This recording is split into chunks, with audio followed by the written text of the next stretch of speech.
मैं बार दोस्तों ज़ुबान के पंहिंजी खे कंट्रोल कयो।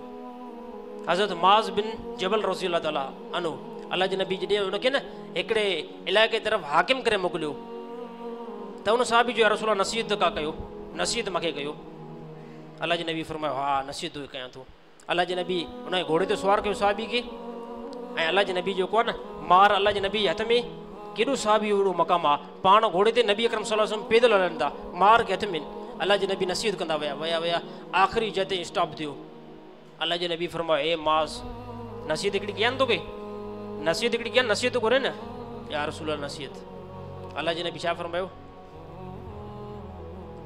ज़ुबान अल्लाह जे नबी पकती ॿाहिर कढी अल्लाह जे नबी हे हदीसुनि जे अंदरि आहे अल्लाह जे नबी कीअं शरो ज़ुबान ॿाहिर कढी ईअं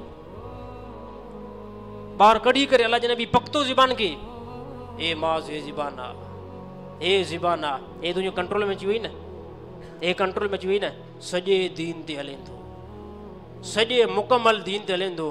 जेकॾहिं ज़ुबान कंट्रोल खां ॿाहिरि निकिरी वई न सॼो दीन हथ मां निकिरी वियो सॼो दीन जेको आहे हथ मां निकिरी वियो। मैं बारज़ो दीनदारनि खे मां ख़ासि हिकिड़ो पैगाम ॾियां थो मथे ते ॾाढ़ी रखो त मथे ते जेको फटको पायो था तव्हांखे ॾाढ़ी आहे ज़ुबान जो लहजो बहितर रखो ज़ुबान जो लहजो जेकॾहिं ॾाढ़ी वारो जेको आहे गारियूं ॾे छा सुभाणे उमत जेकी सिधे थींदी सुभाणे ॾाढ़ी कटियल वारा काॾां पोइ दीन जी तरफ़ ईंदा।